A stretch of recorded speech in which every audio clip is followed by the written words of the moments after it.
안녕하십니까. 네, 반갑습니다. 오랜만입니다. 네, 보고 싶었어요. 자, 오늘 할 차례는 부동산 관리부터인가요? 맞나요? 네. 오랜만에 뵙기는 하는데 공부도 오랜만에 하면은 좀 곤란합니다. 공부도 오랜만에 하는가요? 139쪽 맞나요? 그런 것 같습니까? 자, 일단 문제를 먼저 풀고요. 지난 시간에 했는 내용인데 얼마나 기억날는지 모르겠습니다. 자, 1번은 이제 MBS에 대한 거죠. 자, 이 MBS가 조금 난이도 높긴 하는데 일단 그 MBB와 MPTS 이 두 가지를 구별해서 기억을 하시고요. 요게 나오면은 기본적으로 머릿속에 뭐를 이제 떠올리면 되는가 하면 요 증권을 발행하는 이유가 발행자가 돈이 부족하기 때문에 발행하는 거예요. 그러니까 돈을 마련하기 위한 장치죠. 근데 돈을 마련하는 방법은 항상 두 가지가 있다 그랬잖아요. 하나는 자신이 보유하고 있는 자산을 담보로 제공하고 돈을 빌리는 방법과 자신이 갖고 있는 자산을 팔아버리는 방법이 있다 그랬죠. 근데 이제 빌릴 때 발행하는 것이 MBB잖아요. 이게 이제 채권형이라고 하잖아요. 이제 채권 채무 관계가 생기는 거죠.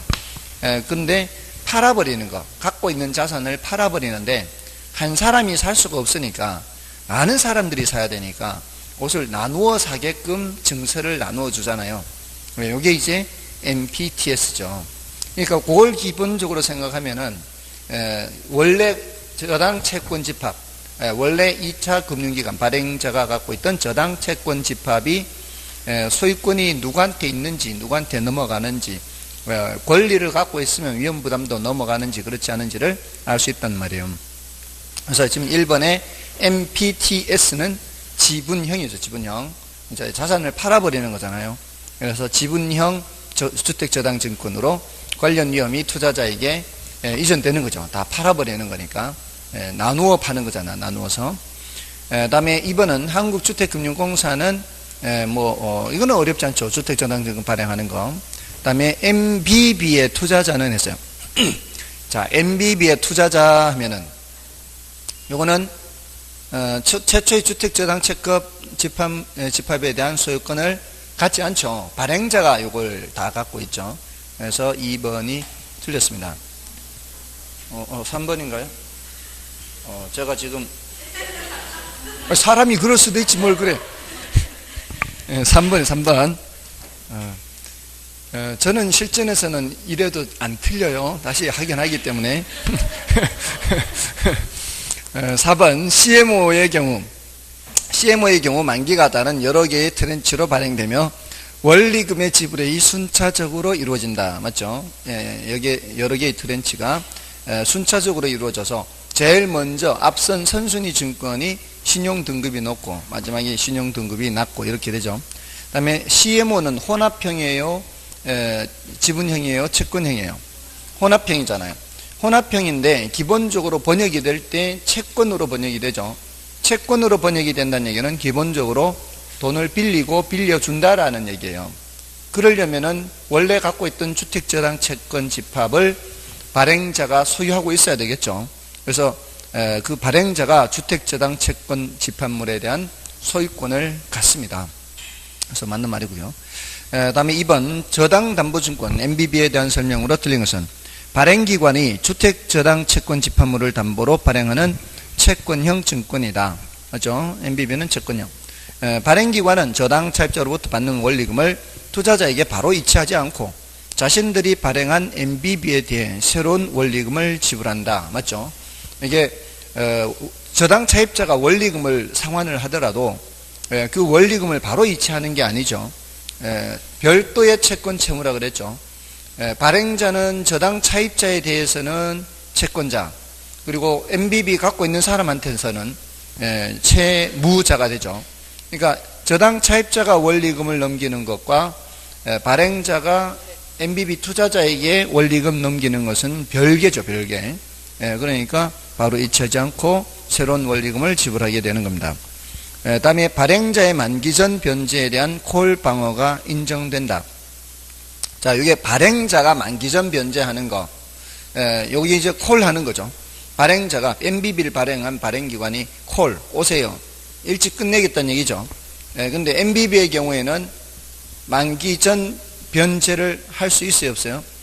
MBB의 경우에는 발행자가 만기 전 변제를 할 수가 없죠. 콜을 할 수가 없죠. 이거를 누구 입장에서? 투자자 입장에서는 뭐를 한다? 방어를 한다. 그래서 방어가 인정되는 거예요. 됐나요? 다음에 4번은 발행기관은 투자의 안전성을 높이기 위해 초과 담보를 확보해야 돼요. 예를 들어서 1000억을 담보로 제공하면은 1000억 못 빌리죠. 700억이나 뭐 이렇게 빌려야 돼요. 그 초과되는 300억이 초과 담보죠. 자, 그런데 주택 저당 채권 총액이 담보가 되는 거요, MBB 발행액이 담보가 되는 거예요. 주택 저당 채권 총액이 담보가 되는 거죠. MBB 발행액이 바로 빌리는 돈의 크기예요. 뭐가 더 커야 돼요? 주택 저당 채권 총액이 더 커야 되죠. 그래야 이제 초과 담보가 설정되는 거죠. 그래서 4번이 틀렸습니다. 다음에 지분형 MBS인 MPTS에 비해 수익률이 낮은 것이 일반적이다. MPTS는 위험 부담도 모두 다 투자자가 하기 때문에 수익률이 높은 것이죠. 그래서 MBB가 수익률이 더 낮습니다. 정답 4번이었고요. 다음에 3번은 우리나라 부동산 투자회사법상의 부동산 투자회사에 관한 설명 중 옳은 것은 1번에 자기관리 부동산 투자회사는 명목형이며, 벌써 앞이 틀렸죠. 자기는 실체, 위탁구조 두 개는 명목 바뀌어 있죠. 다음에 2번 국토교통부 장관의 인가를 받아 설립하며, 인가 받아 설립하나요? 발기 설립이라 그랬죠. 인가 설립이 아니죠. 틀렸고요. 뒷부분은 맞습니다. 최저 자본금 규모가 명목 50, 실체 70. 다음에 부동산 투자회사는 영업인가를 받거나 등록을 한 후 최저 자본금을 갖춘 후에 현물 출자를 할 수 있으며, 현물은 부동산이어야 한다. 부동산이어야 하는 것은 아니죠. 부동산과 관련된 권리도 있죠. 지상권, 임차권 등 부동산 사용권도 되고, 부동산 신탁의 수익권도 되고, 부동산 소유권 이전 등기 청구권도 되고, 그렇게 됩니다. 다음에 4번 자기관리 부동산 투자회사와 위탁관리 부동산 투자회사는 처분 제한 기간에 적용을 받죠. 5년의 범위 내에 대통령령이 정하는 기간 동안 처분이 제한되어 있습니다. 근데 구조조정 부동산 투자회사는 처분 제한 기간에 적용을 받지 않죠. 샀다 팔았다 할 수 있어요. 그래서 4번은 옳은 말이에요. 다음에 5번 부동산 투자회사는 상법, 부동산 투자회사법, 민법의 순서로 적용받는다. 여기에 틀렸는 것은 일단 먼저 뭐의 법을 적용받아야 돼요? 부동산 투자회사법 적용을 먼저 받아야 돼요. 이게 특별법이니까 그런 거죠. 따로 요거 때문에 따로 만든 법이잖아요. 따로 만든 법은 그 법의 적용을 먼저 받고, 그러고 나서 상법으로 가고 그 다음에 민법으로 가고 이렇게 가는 겁니다. 정답 4번이었고요. 다음에 4번 우리나라 부동산 투자회사법 규정에 관한 설명이다. 옳지 않은 것은, 자 1번은 공모 규정이에요. 공모. 영업인가를 받거나 등록한 날부터 2년 내 30% 이상 일반의 청약에 적용 맞죠? 2년 내 30%. 그 다음에 2번은 90% 이상 주주에게 배당해야 되죠. 배당 규정인데, 이게 자기관리 부동산 투자회사에 대해서는 올해 말까지는 50% 이상 배당하면 되죠. 원칙적인 것을 얘기하면 그냥 옳은 것입니다. 다음에 3번은 자산 구성인데요. 100분의 80 이상, 80 나오면은 부동산, 현금, 관련 증권 이렇게 세 가지죠. 그래서 맞는 말이고요. 그 다음에 4번은 자기관리 부동산 투자회사의 주주 1인과 그 특별 관계자는 최저자본 준비기간 끝난 후에는, 이건 1인당 주식 소유 한도죠. 1인당 주식 소유 한도는 50, 50 제한 없음 이렇게 됐죠. 자기관리 50, 위탁관리 50, 구조조정은 제한 없음입니다. 그 다음에 5번이 틀린 이유가요. 원칙적으로 부동산 투자회사는 부동산을 취득한 후 1년 범위 내에서 대통령령으로 정하는 기간이 아니고 5년의 범위에서 대통령령으로 정하는 기간 이내 부동산을 처분해서는 안 되고요. 대통령령으로 가면은 1년으로 돼 있는 거죠. 다음에 정부가 부동산 투자 회사 제도를 도입한 정책 목표에 관한 설명으로 틀린 것은 1번에 소액 투자자들의 부동산 투자 기회를 확대한다. 이건 가능한 얘기죠. 리츠는 이제 주식 발행해서 자금을 모으는 것이기 때문에 주식은 소액 투자자들도 살 수가 있죠. 그다음에 주택 저당 채권 유동화. 주택 저당 채권 유동화가 리츠가 하는 거예요? 누가 하는 거예요, 이거? 한국주택금융공사 하는 거 아니에요. 1번, 2번 문제가 다 이게 한국주택금융공사 하는 거 아니에요. 1번, 2번이. 그죠? 이거는 리츠하고는 관계가 없습니다. 다음에 기업구조조정 부동산 투자 회사를 통한 구조조정을 지원한다. 자, 요거는 우리나라는 바로 이 3번 때문에 리츠가 도입됐죠. 구조조정을 지원하기 위해서 도입이 됐던 겁니다. 맞고요. 다음에 4번은 부동산에 대한 투기를 지양하고 건전한 투자를 활성화한다. 자, 요거는 이제 옳은 말이에요. 여기 이제 부동산 투자 회사 형태로 되어 있으면은 통제를 받죠. 정부의 통제를 좀 받을 수 있기 때문에 그렇게 할 수가 있고요. 그다음에 유동성이 결여된 부동산과 관련된 증권을 통하여 부동산의 유동성이 높아집니다. 이것도 옳은 말이고요.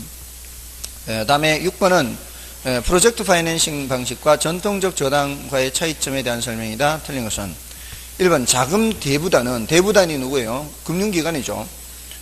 금융기관은 프로젝트 사업주의 전체 자산과 신용을 담보로 대출하는 것이 아니라 해당 프로젝트의 자산과 현금 흐름을 담보로 대출한다. 맞죠? 해당 프로젝트의 자산과 현금 흐름은 담보가 될 수가 있어요.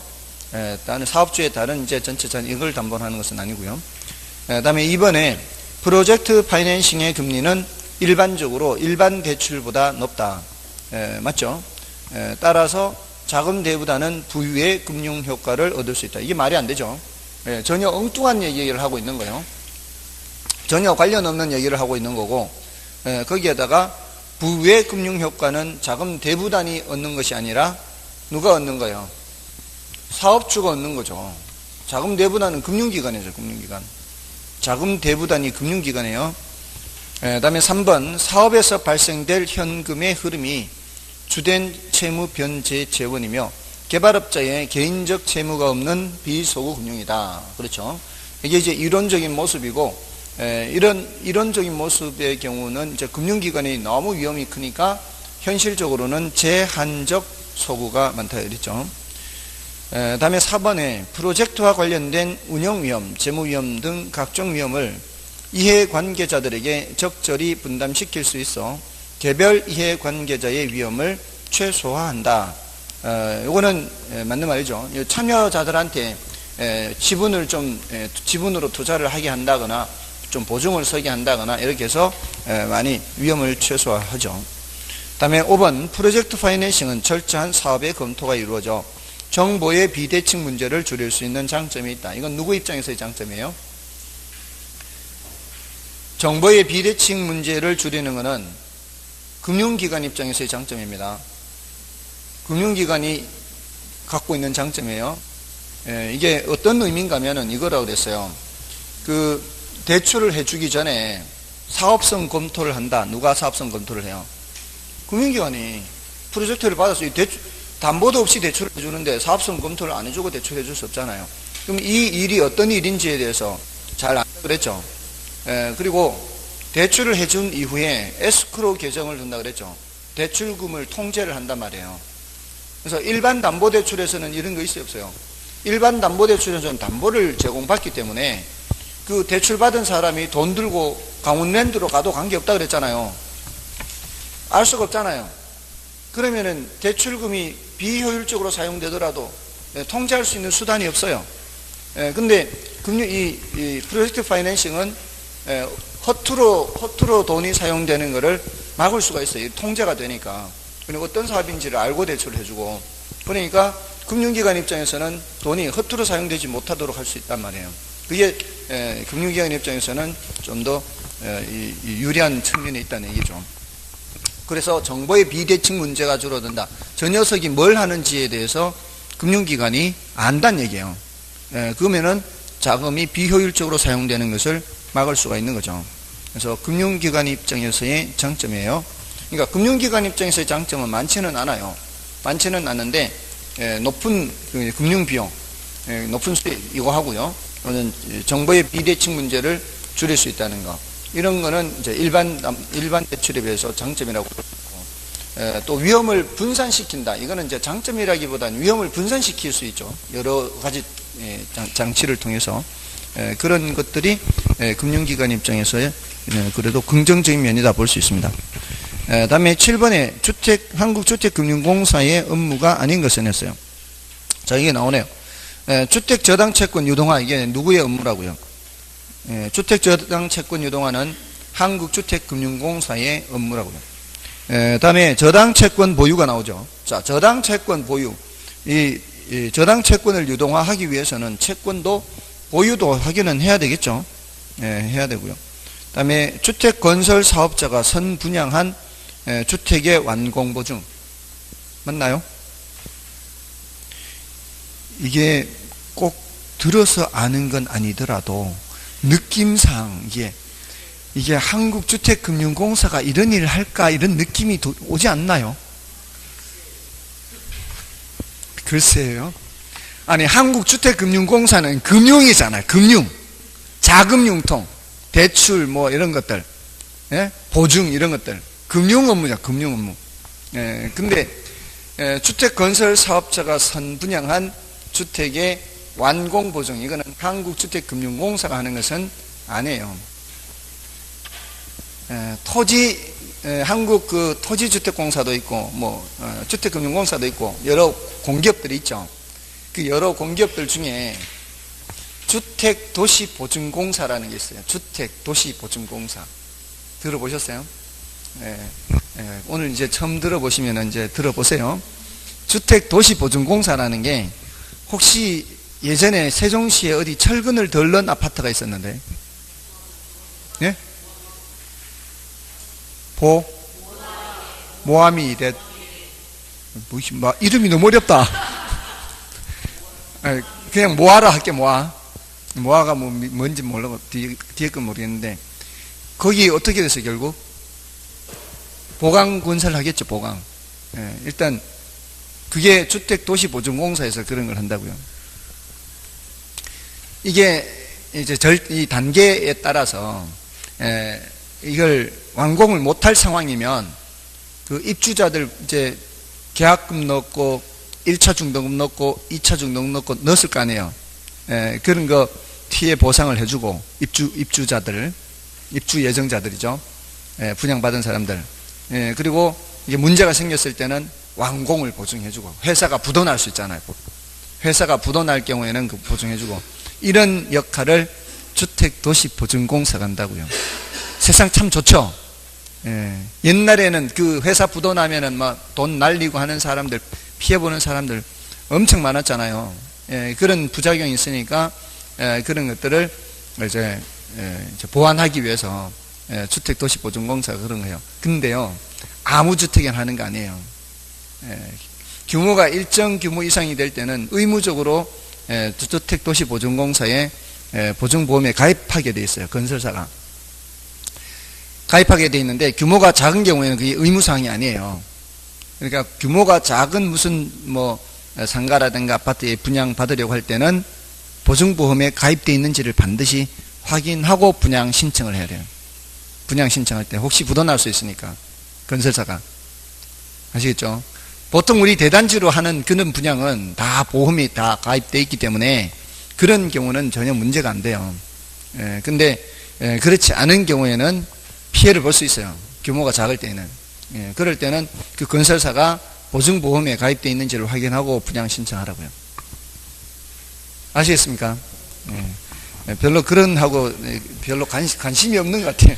나는 하면 오로지 그냥 큰 데만 하겠다, 이렇게. 정말 알아두시라고요. 자, 아무튼 그거는 3번은 아니고요. 주택담보 노후연금 보증, 이거는 맞죠. 그리고 주택저당채권이나 또는 학자금 대출채권의 평가나 실사, 이런 것도 합니다. 다음에 8번 영모기지론에 대한 내용 중 가장 부적절한 것은, 1번 한국주택금융공사가 보증하는 주택연금은 고정금리가 원칙이며 주택 소유자가 만 60세 이상이어야 한다. 맞나요?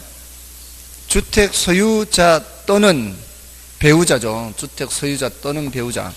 소유자만 만 60세 이상인 것은 아니에요. 처음에는 뭐 소유자가 만 60세 이렇게 했다가 또 둘 다 만 60세 이상 했다가 뭐 처음에는 둘 다 만 60세 이상 하여튼 이게 바뀌었어요. 이게 계속. 지금은 소유자 또는 배우자가 만 60세 이상이에요. 소유자 또는 and가 아니고. 그리고 그렇죠. 앞부분도 틀렸어요. 앞부분도 고정금리가 아니라 변동금리요. 자, 왜냐하면은 여기 주택연금은 한국주택금융공사가 자기 돈으로 대출해 주는 거예요? 아니면은 시중은행이 대출해 주는 거예요? 시중은행이 대출해 주는 거예요. 그거 뭘 보면은 알 수가 있어요? 한국주택금융공사가 보증이라고 돼 있잖아요. 보증. 자기가 대출해 줘 놓고는 자기가 보증하는 게 말이 되겠어요? 이거는 누가 대출해 줬다는 뜻이에요? 시중은행이 대출해 줬는데 한국주택금융공사가 보증했다 이 소리 아니에요. 이 단어에서도 알 수 있잖아요. 그럼 한국주택금융공사라면 고정금리를 뭐 취급할지는 몰라도 시중은행에 고정금리 취급해야 하네요. 시중은행 고정금리 취급 안 합니다. 변동금리. 그래서 두 군데 틀린 거예요. 그 다음에 2번 정규적인 소득은 없지만 부동산을 보유한 노년층에서 활용할 수 있는 생활비 차입 금융 대부 방식입니다. 맞고요. 노년층의 보유 주택을 담보로 자녀 생애 기간 동안 연금의 형식으로 매월 일정액의 생활비를 지불받는 거고요. 그 다음에 주택연금은 계약기간 말에 대상주택이 매도되거나 차입자가 사망함에 따라 종료됩니다.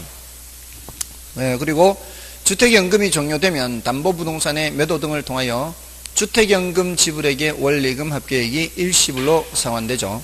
자, 이럴 때 주택처분 가액이 원리금 합계액에 미달하더라도 청구한다, 청구하지 않는다? 청구하지 않는다는 거죠.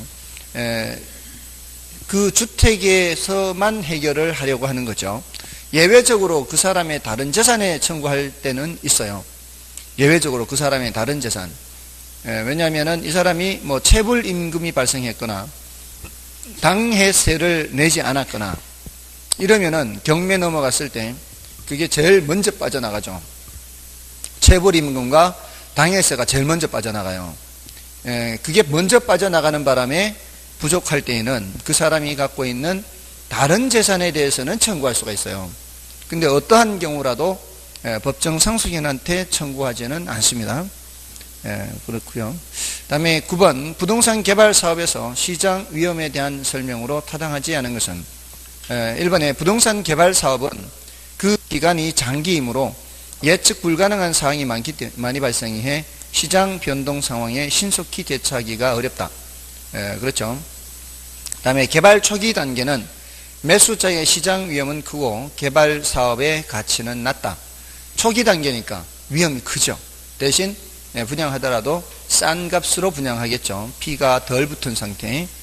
그 다음에 3번 개발 사업의 완성이 가까울수록 매수자의 시장 위험은 줄어드는 반면 자, 산 사람 입장에서 완성이 가까울수록 위험이 줄어들죠. 그러면서 개발 사업의 가치는 올라가죠. 피는 붙게 되는 거죠. 그 다음에 개발 초기 단계에 분양하는 것은 개발 사업의 가치가 낮으므로 그렇죠. 초기 단계에 분양한다면 싼 값으로 분양을 해야 될 겁니다. 자, 그러면 개발업자의 시장 위험 부담이 커지는 게 아니죠. 분양을 한다는 것은 그만큼 개발업자 입장에서는 위험 부담은 적은 거죠. 다음에 그래서 정답 4번이고요. 5번은 개발 사업의 완공 단계에서는 임차인이 부담하는 시장 위험은 작아지게 된다. 임차인이 부담하는 위험이 점점 작아지게 되겠죠. 점점 완성되어 가고 있으니까. 그래서 정답 4번. 10번은 그냥 순서를 물은 거죠. GCC 타투예요. 그래서 정답은 5번이죠. 5번. GCC 타투. 또 다른 시를 찾으면 안 되는 거죠. 다른 시를 찾았나요, 설마? 자, 이제 부동산 관리 139쪽입니다. 자, 부동산 관리하고 부동산 마케팅, 그 다음에 이제 연결되는 두 단원.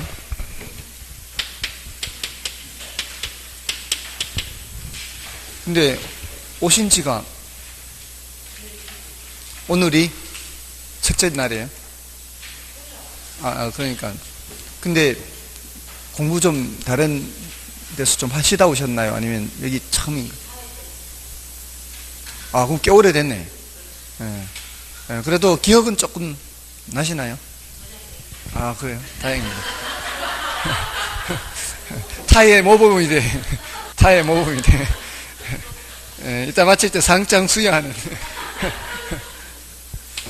자, 이제 부동산 관리하고 부동산 이제 마케팅 파트 한 문제 정도씩 나옵니다.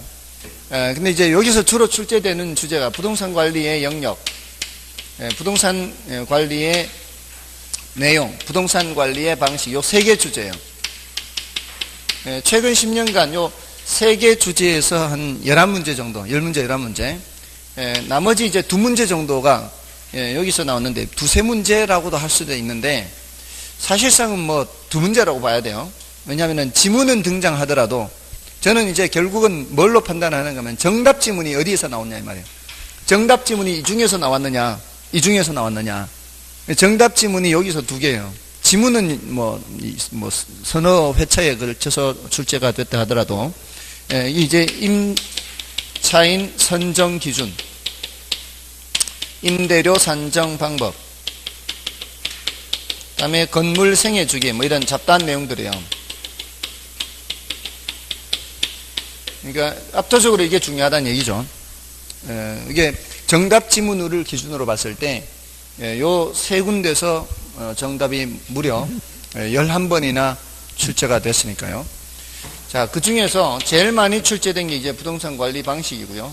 그 다음이 이제 부동산 관리 영역, 그 다음이 이제 부동산 관리 내용이에요. 비교적 전체 우리 부동산 학개론 주제 중에서 분량이 적고 그리고 난이도가 낮은 축에 속해요. 여기하고 뒤에 그 마케팅이. 그래서 부동산 관리의 영역 하면은 자부시 하죠. 자부시. 자산관리, 부동산관리, 시설관리. 자, 이 자산관리 하면은 asset management 이렇게 하죠. 제가 다른 데서는 영어 단어 별로 그렇게 많이 안 쓰잖아요. 그 영어 단어 군데군데 몇 개 쓰기는 하는데 여기 asset management 하죠. asset management. 자, 여기 이제 번역이 자산이고요. 부동산 관리할 때 이때 property management 하죠. property management. 자, 이렇게 하는 이유가 요 녀석이 번역이 좀 달라요. 이게 어떤 때는 재산 관리해서 번역이 되고요. 어떤 때는 건물 및 임대차 관리 이렇게 번역이 돼요. 근데 대체로 영어 단어를 써준단 말이에요. 이 영어 단어의 의미는 주로 건물에 초점을 맞춘 개념이에요. 그러니까 건물에 초점을 맞춰서 건물의 운영 수익을 극대화하는 거예요. 건물 운영 수익 극대화. 그러니까 그 해당 부동산의 운영 수익을 극대화한다. 이렇게. 해당 부동산의 운영 수익 극대화. 자, 이건 어떤 관점에서 봐야 되는가 하면은 위하고 차이점이, 위는 자산 관리는 예를 들어 어떤 이제 부잣집이 있다면 그 부잣집에 집사가 있다면 그 집사가 하는 거는 자산 관리예요. 그게 이제 부동산만 있는 게 아니잖아요. 다른 종류의 자산도 있죠. 다른 종류의 자산도 있는 상태에서 전체적으로 소유주의 부를 극대화하는 관리예요. 소유주의 부를 극대화하니까 가장 적극적 관리가 돼요. 근데 요거는 어떤 관리입니까? 예를 들어 그 집사가 어떤 사람을 지정해서 당신은 이 건물을 좀 잘 관리를 하세요. 이러면은 그 맡은 사람은 다른 자산은 신경 쓸 필요 없이 그 건물의 운영 수익을 극대화하도록 하면 되는 거잖아요. 그러니까 범위가 훨씬 더 좁아지는 거죠. 자, 이런 관점에서는 예를 들어서 요 항목을 구별을 해요. 자산 관리에 속하는 거, 부동산 관리에 속하는 거. 포트폴리오를 신경 쓰는 거는 자산 관리에 부동산 관리예요. 포트폴리오를 신경 쓰는 거는 자산 관리가 되는 거죠. 부동산을 매입하거나 매각하거나 이런 거. 부동산을 관리해라 그랬는데 그 부동산을 처분해버리면 돼요, 안 돼요? 안 될 거 아니에요. 그 부동산의 매입, 매각, 포트폴리오 이런 거 전부 다 어디로 들어간다고요? 이쪽으로 들어간다고요. 그죠?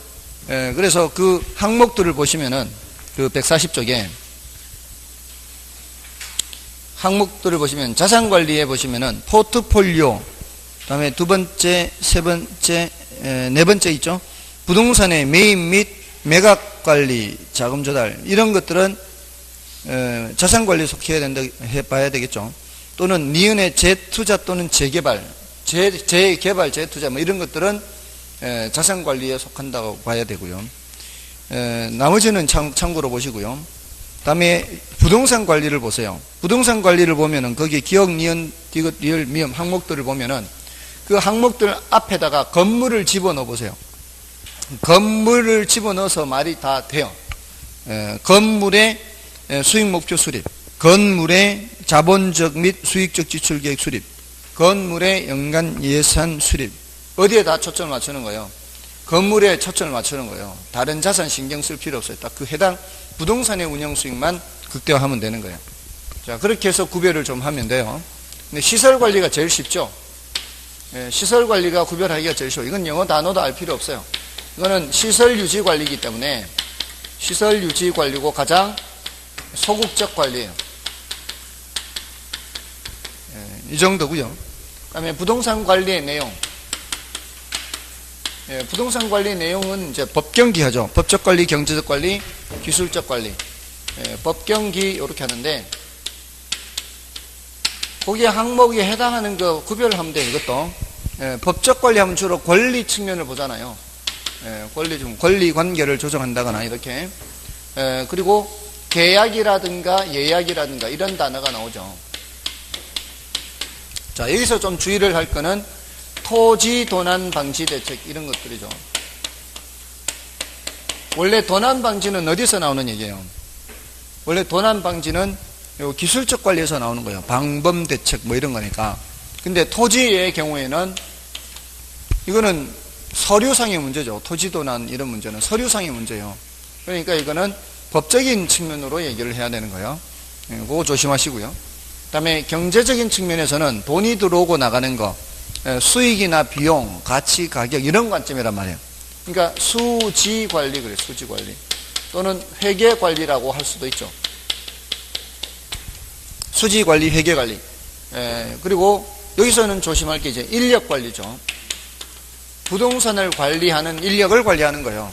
인력을 적재적소에 적정 인원을 배치함으로써 이 효율적인 관리를 통해서 수익을 극대화할 수 있는 것, 이런 게 이제 인력 관리는 경제적 관리에 속한다 이렇게. 그다음에 기술적 관리는 위생 관리, 설비 관리, 보안 관리, 보전 관리 뭐 이런 것들이죠. 위생, 설비, 보안, 보전 이런 것들이 기술적 관리인데 이거 주로 이제 건물에 맞춘 개념이죠. 토지에도 이런 기술적 관리하면 뭐 옹벽을 설치한다거나 또 배수로 공사를 한다거나 그럴 수 있죠. 뭐 이런 것들은 이제 토지에 대해서 기술적 관리, 측량을 한다거나 뭐 할 수 있죠. 뭐 이런 것들은 토지에 대한 기술적 관리에서 이렇게 구분을 할 수가 있습니다. 그리고 이제 우리가 유지관리라는 말을 쓰기도 해요. 가끔 유지관리. 유지관리는 현상 유지죠. 현상 유지, 보존관리. 그 유지관리에 일상적 유지가 있고 대응적 유지가 있고 예방적 유지가 있고 이런 여러 가지 유지 활동이 있어요. 유지관리가. 여기서 가장 중요한 건 누굴까요? 이게 가장 중요하겠죠. 문제가 생기기 전에 미리 예방하는 게 중요하겠죠. 이게 사전적 유지 활동이라고 보면 돼요. 사전적 유지 활동. 요거는 대응적 유지는 사후적 유지 활동, 정기적 유지 활동 이렇게. 자, 이거는 유지 관리는 다 기술적 관리입니다. 기술적 관리. 자, 이렇게 법경기 이렇게 해서 구분하면 되는 정도고요. 그러니까 이건 뭐 그렇게 난이도 높지 않습니다. 그 다음에 이제 뭐예요? 부동산 관리의 방식. 부동산 관리 방식 하면 자위혼이죠. 자위혼. 자가관리, 위탁관리, 혼합관리. 자가관리에서 혼합관리로 갔다가 위탁관리로 가게 되죠. 요거 이제 장단점을 많이 묻습니다. 장단점. 자가관리의 장점 하면 뭐예요? 자기가 직접 관리하니까 문제가 생겼을 때 바로 신속하게 할 수가 있죠. 그리고 종합적으로 접근할 수가 있고요. 또 통제가 잘 되기도 하고요. 그 남이 와서 관리하는 게 아니니까 내부 사정이 외부로 유출되지도 않아요. 그죠? 대신 이제 어떤 단점이 있나요? 이게 전문가예요, 비전문가가 아니에요. 전문가가 아니잖아요. 비전문가예요. 비전문가가 하니까 비효율적 관리가 될 수가 있어요. 그러면 관리비가 늘어날 수가 있고요. 또 똑같은 일상이 반복되다 보면은 이게 자기가 직접 관리하다 보면은 혁신적인 생각을 못해요. 새로운 생각 못하고 그 옛날에 해오던 습관대로 그냥 타성해졌는다 그러죠. 그런 안주하려고 하는 그런 단점이 있어요. 근데 위탁관리는 이제 반대로 생각하면 되는 거죠. 위탁관리는 그런 매너리즘에 빠지지 않아요. 타성에 빠지지 않아요. 그리고 전문적인 관리예요. 전문적인 관리를 통해서 효율적 관리를 통해서 비용 절감 효과를 얻을 수가 있어요. 그리고 대신 단점은 내부 사정이 외부로 유출될 수가 있죠. 다른 사람이 와서 하니까. 그리고 가장 큰 문제는 믿고 맡겼는데 관리를 제대로 해주지 않았을 때, 신뢰 문제, 신뢰. 믿고 맡겼는데 제대로 해주지 않았을 때 그런 단점이 있죠. 근데 이제 혼합관리는 뭐겠어요? 혼합관리는 양쪽의 장점을 다 얘기할 수 있어요. 신속한 의사결정이나 지휘 통제가 잘 되면서도 전문가의 지식을 활용할 수 있다. 이렇게 다 얘기할 수가 있어요. 대신 양쪽의 단점이 다 나타날 수도 있죠. 내부 사정은 외부로 유출될 대로 다 유출되고, 제대로 관리는 안 되면서 매너리즘에 빠진다거나 다 얘기할 수 있죠. 자, 그러니까 혼합관리의 전형적인 단점을 얘기하거나 전형적인 장점을 얘기해야 되겠죠. 양쪽 단점, 양쪽 장점 얘기할 수 있는 거는 얘네들로 충분하니까. 여기서는 이제 과도기에 적합하다 그래요. 자가관리에서 위탁관리로 가는 과정에서 혼합관리를 거쳐서 이렇게 가는 과도기에 적합하다 이렇게 하고요. 또 이거는 전형적인 단점은 책임 소재가 불분명해요.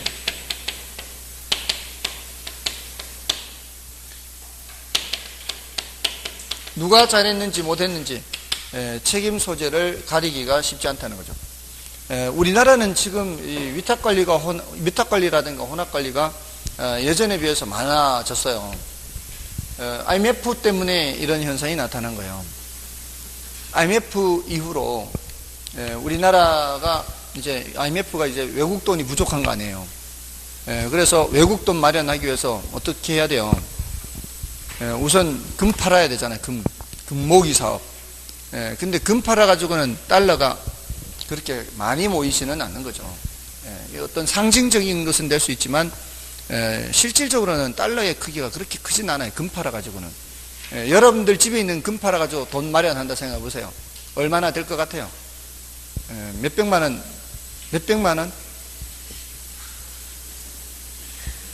10돈이면 몇백만 원 되잖아요.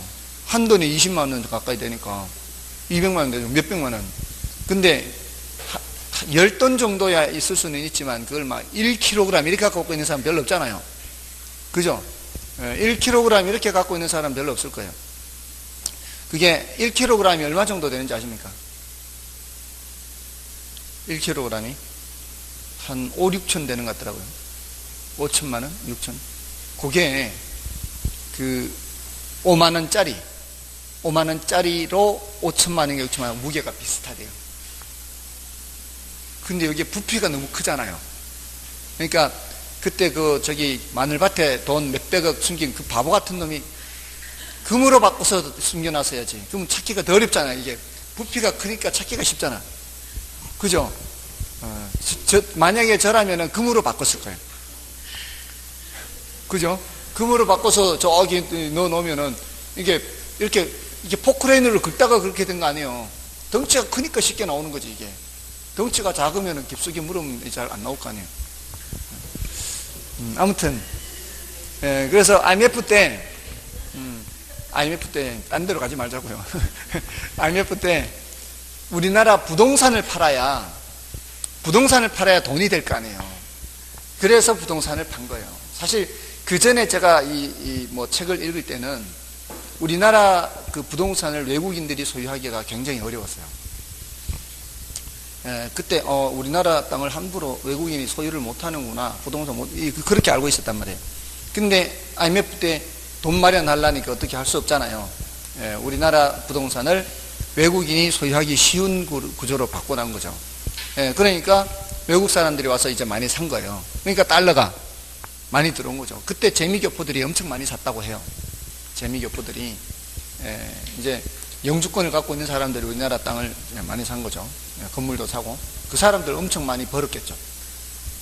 아무튼 이제 그렇게 하니까 주인이 어디 있어요? 주인이 미국에 있잖아요. 주인이 미국에 있는데 관리를 어떻게 해야 돼? 위탁이죠, 위탁. 그리고 조금 전에 리츠도 봤죠, 리츠. 리츠의 실체형, 명목형이죠. 지금 우리나라에 있는 그 부동산 투자 회사가 한 160개 가까이 되는데 그 중에 한 130, 40개가 명목형이에요. 절반 정도가 위탁 관리고요. 나머지 한 25에서 30% 정도가 구조조정이고요. 자기 관리가 제일 적어요. 그러면 걔네들은 다 어떻게 해야 돼요? 자기 관리 말고는 다 위탁해야 될 거 아니에요. 이거 말고도 부동산 펀드라는 거 들어보셨나요? 부동산 펀드는 우리가 돈을 펀드에 넣으면 그 돈이 어디에 투자되는 거예요? 부동산에 투자되는 거죠. 그런 점에서는 부동산 펀드나 리츠나 같아요. 우리가 리츠 주식을 사면 그 돈이 부동산에 투자되는 것처럼 우리가 펀드에 넣으면 그 돈이 부동산에 투자되는 거예요. 그럼 부동산 펀드의 경우에도 관리는 누가 해야 돼요? 위탁관리 회사에서 해야 돼요. 그래서 이런 게 많아진 거예요. 그 다음에 이것도 혼합관리도 IMF 때문이에요. 혼합관리도 IMF 때문입니다. 이것도 많아요. 많은 게. 자, 우리 IMF 터지기 전에는 정규직이죠. 거의 대부분 정규직이에요. 그래서 이제 평생 직장 이런 말 있었잖아요. 한번 직장 잡으면 퇴직할 때, 은퇴할 때까지는 계속 같은 직장이잖아요. 근데 이제는 정규직이 별로 없죠. 비정규직이에요. 그리고 하는 적어도 외주를 많이 줘요. 예를 들어 은행에 그 청원경찰 용역업체에서 해요. 또 청소하는 사람도 다 용역업체에서 해요.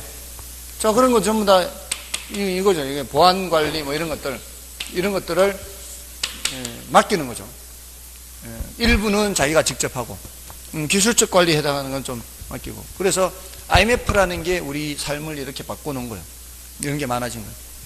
자, 이게 이제 자위혼, 자가관리, 위탁관리, 혼합관리 이렇게. 그래서 그 내용들 확인은 이제 여러분들이 보시면 되겠죠. 확인을 해보시고. 다만 넘어가시면 142쪽에 임차인 선정 기준과 임대료 결정 방법. 여기 있죠. 그 임차인 선정 기준은 주거용의 경우에는 유대성, 매장용의 경우에는 가능 매상고, 그다음에 사무용 공업용의 경우에는 적합성이죠. 임차 목적 활동이 대상 부동산과의 적합성 여부 이렇게. 그다음에 임대료 결정 방법에서는 주거용은 조임대차 또는 총임대차 하죠. 자, 이거는 임대인한테 임대료를 주면은 그 비용 지출에 대한 의사결정을 누가 하는 거예요? 비용 지출에 대한 의사결정을 임대인이 하는 거예요. 임대인이. 근데 밑에 3번에 공업용 보세요. 순임대차 하면은 이거는 3차 순임대차가 일반적인데 어떻게 하는가 하면은 임차인하고 임대인하고 처음에 계약할 당시에 비용 지출에 대한 의사결정을 임차인에게 맡기는 계약을 따로 해요. 그러니까 일부 비용 지출에 대한 것을 임차인이 결정해요. 그리고 임대인한테는 그만큼을 뺀 순임대료를 주는 거죠. 예를 들어 뭐 세콤이라든가 보안 용역이라든가 청소 용역이라든가 이런 것들이 일반적인 수준으로는 미흡할 때에는 임차인이 보다 더 높은 수준의 보안 서비스 또는 위생 서비스를 제공받고자 할 때에는 그럴 때는 애초부터 그는 자기가 책임질 테니까 대신 임대료를 덜 내는 거죠. 덜 내고 자기가 결정하는 겁니다. 그건 이제 임대인하고 계약을 해야 되는 거죠. 그다음에 매장용 부동산은 이제 비율 임대차고요. 비율 임대차는 총 수입의 일정 비율이죠. 총 수입의 일정 비율. 그렇게 하고 이제 건물의 생애 중에는 이제 정개발 단계, 신축 단계, 안정 단계, 그리고 노후 단계, 완전 폐물 단계 이렇게 있는데 그 중에 안정 단계가 가장 주의를 해야 될 거죠. 그 전 개발된 게는 이제 계획 단계고요. 그 계획 단계를 지나 신축 짓고요. 안정 단계가 가장 긴 기간이잖아요. 이 임대료 수입이 발생하더라도 주로 이 안정 단계에서 발생을 하게 되죠. 그래서 경제적 관리 비중이 높습니다. 그리고 5번을 조심해야 되고요. 리모델링, 자 여기 뭐예요? 자본적 지출비 투입 등을 하여야 하는 경우에는 안정 단계에서 하는 것이 효과적이다 이렇게. 자 이게 노후 단계에 가서 리모델링 같은 걸 잘못하게 되면은 비용만 지출되고 효과를 얻을 수가 없기 때문에요. 안정 단계에서 해야 효과적으로 안정 단계가 연장이 된다는 겁니다. 그거를 좀 조심하면 되겠습니다. 자 됐고요. 다음에 마케팅 및 광고 이건 좀 쉬고 하겠습니다.